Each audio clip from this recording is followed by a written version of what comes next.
साहब, बड़ी हलचल मची हुई है कल से वीडियो आने के बाद से। ये वीडियो पहले कहाँ पर थी? कुछ टाइमिंग के ऊपर बड़ा एतराज़ कर रहे हैं अपोजिशन जमातें कि ये पहले कहीं पर थी और अब अचानक से आ गई। और दूसरा ये भी शो किया जा रहा है कि शायद ऐसे मौके पर रिलीज़ करके इदारों को दबाव में लाने की कोशिश की जा रही है। मज़ीद फर्दर क्या एक्शन होने जा रहा है? क्या आपका कॉमेंट है इस वीडियो पे? पहली चीज़ तो मुझे बड़ा अफसोस से कहना पड़ता है कि जो भी ये सवाल कर रहे हैं उनको सबसे पहले तो एक सवाल करना चाहिए कि क्या यहाँ सियासतदानों के ज़मीरों का सौदा होता है या नहीं होता। सवाल तो ये है, क्या पैसा चलता है लोगों के ज़मीर ख़रीदने पे, रिश्वतें देने पे? और वो लोग जो कि मुल्क की लीडरशिप है, यानी आपके एमपीज़ और ये जो आपके सेनेटर्स हैं, ये मुल्क की लीडरशिप है। तो जो रिश्वत दे के सेनेटर बनता है और वो जो एमपीज़ अपने ज़मीर बेचते हैं, यानी सवाल तो ये है सबसे बड़ा। और पहले अगर ये सवाल अगर लोग पूछें कि ये क्या अभी हुआ है, ये 30 साल से हो रहा है, इसमें सबको पैसा मिलता है और लीडरशिप को पैसा मिलता है। और मुझे कैसे पता है? क्योंकि मुझे खुद पैसे की ऑफर आई हुई है। मुझे पहले 5 साल पहले जब हमारा सेनेट का इलेक्शन था, उन्होंने हमें पैसे की ऑफर की, तब मुझे पता चला कि ये तो ऊपर ये क्यों नहीं, जब एक पॉलिटिकल लीडरशिप को पता है कि पैसा चलता है, इन्होंने क्यों नहीं कोशिश की चेंज करने की? क्योंकि ये खुद पैसे बनाते हैं इसमें से। और ये जो सारी हमारी जमहूरियत की नफी है, ये कौन सी जमहूरियत है कि आप पैसे बना के दे के सेनेटर बन जाए? और ये कौन से मेंबर्स ऑफ पार्लियामेंट हैं जो कि पैसे लेके अपनी वोट बेचे? तो ये तो जमहूरियत की नफी हो गई।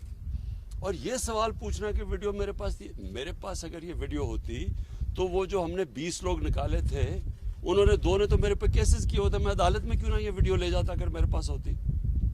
हमारा वकील जो 2 साल से जब जा रहा है अदालत में, तो वो वीडियो दिखा देता, केस ही खत्म हो जाता अगर मेरे पास ये होती पहले।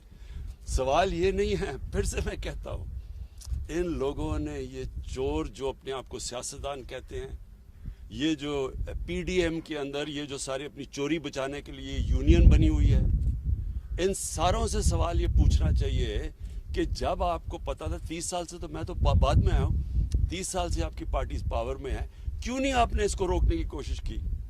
प्राइम मिनिस्टर साहब ये बताइएगा कि आप अभी आपने आप चीज़ों को छुपाने पे बिलीव नहीं करते, सारी रिपोर्टें आप मंजरेआम पे ले आते हैं। ये आप कई दफ़ा फरमा चुके हैं, कह चुके हैं कि मुझे ऑफ़र हुई थी माजी में, तो आज ये बता दें कि वो ऑफ़र किसने की थी, कौन सी सियासी जमात थी, कौन सा फ़र्द था, ताकि उसका भी चेहरा सबके सामने आया जो आपके पास गया और पैसे लेके ऑफ़र की कि सेनेट की सीटें बेची जा सकती हैं, खरीदी जा सकती हैं।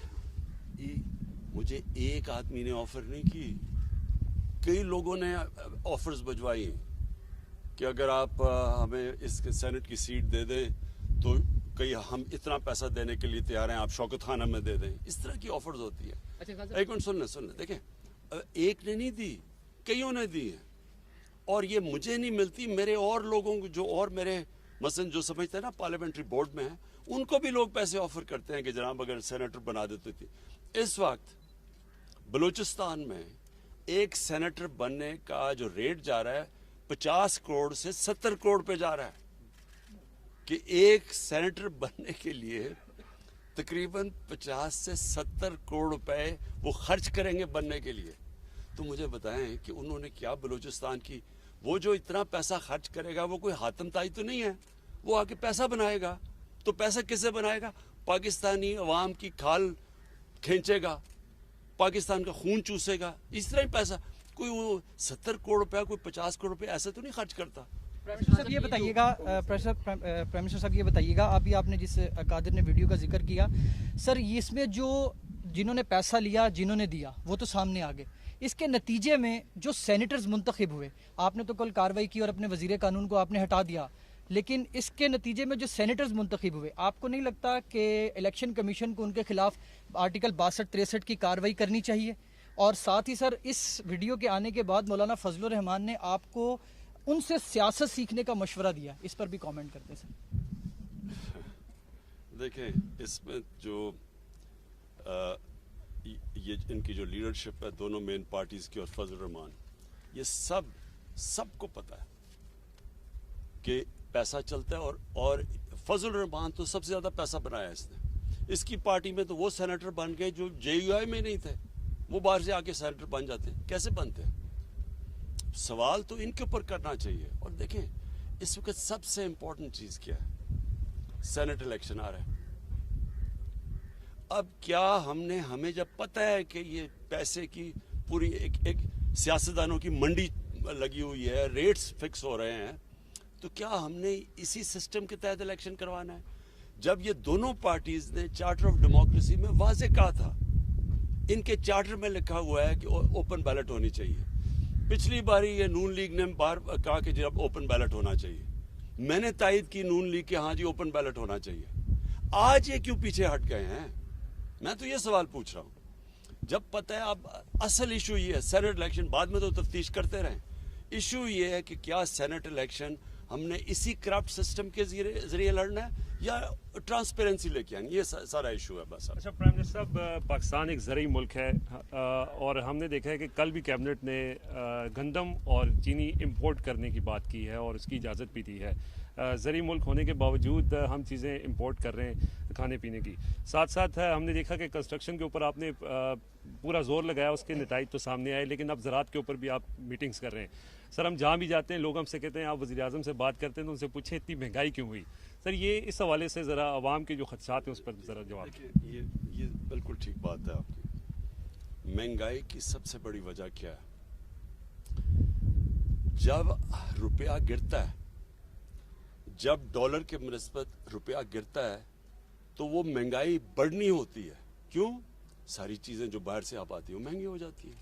जब पीपल्स पार्टी आई 2008 में तो तब रुपया गिरा, तब 25% रुपया गिरा, 25% तक महंगाई चली गई। आप उठा के देख लें 2008-9 में आज से बहुत ज़्यादा महंगाई हुई क्योंकि रुपया गिरा था 25%। हमारी बारी 24.5% रुपया गिरा जब हम आए। और वो रुपया क्यों गिरता है? क्योंकि जब आपकी इंपोर्ट्स ऊपर चली जाती हैं, एक्सपोर्ट्स नीचे चली जाती हैं, डॉलर ज़्यादा मुल्क से बाहर जा रहे होते हैं बजाय अंदर आने के, रुपया गिर जाता है। रुपए की डॉलर की शॉर्टेज होती है, वो डॉलर ऊपर रुपया नीचे। जब रुपया नीचे गिरता है, तेल महंगा, तेल महंगे के मतलब सारी ट्रांसपोर्ट महंगी, उसका मतलब बिजली महंगी, आधी बिजली तेल से बनती है, गैस आधी गैस बाहर से इंपोर्ट होती है वो महंगी, उसके बाद दालें महंगी, 70% दालें बाहर से आती है वो महंगी, घी वो बाहर से आता है घी महंगा, और फिर जब बाहर की कीमतें बढ़ती हैं फिर महंगी, पेट्रोल की कीमत बढ़े फिर महंगी। यानी जो महंगाई है, अगर आपका आज अल्लाह करे हमारी एक्सपोर्ट्स बढ़नी शुरू हो जाए, जो बढ़नी शुरू हो गई हैं, और हम इंपोर्ट्स से ज़्यादा एक्सपोर्ट शुरू कर दें तो हमारा रुपया मजबूत होगा, महंगाई कम हो जाएगी। सो ये याद रखें कि ये सबसे बड़ी वजह।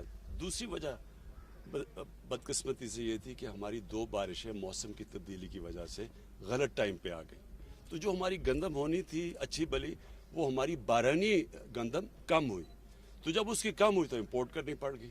अच्छा खान साहब, एक तो वीडियो आने से आपके मौक़िफ़ की तायद हो गई कि जो हॉर्स ट्रेडिंग है वो होती है, साथ साथ जो है अपोजिशन जो है वो कहती है कि आपके जो अरकान असम्बली हैं वो इंटैक्ट नहीं है, इसलिए आप लोग जो है ओपन बैलेट से इंतखाब करना चाहते हैं। सेकेंडली लॉ मिनिस्टर को सैक कर दिया, जो बाकी लोगों के नाम आ रहे हैं जिस तरह परवेज़ खटक साहब, और कहा गया कि वहाँ पर स्पीकर हाउस के अंदर सारा मामला हुआ, तो उनके खिलाफ भी कोई कार्रवाई का प्लान है? उनका क्लेम है उन्होंने पैसे लिए वो क्लेम। जी देखिए सबसे बड़ी चीज़ क्या है कि जी हमारे मेंबर जा रहे हैं या नहीं जा रहे हैं, ये इशू नहीं है। मैं 5 साल पहले तो मेरे मेंबर आ नहीं जा रहे थे, मैं तो 5 साल से लगा हुआ ओपन बैलेट की।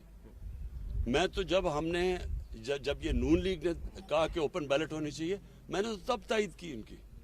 तो ये तो अब से नहीं मैं कह रहा, जब सबको पता है कि सेनेट के इलेक्शन की वोट 30 साल से सबको पता है कि वोट बिकती है। मेरा सवाल यह है कि इन्होंने क्यों नहीं चेंज करने की कोशिश की।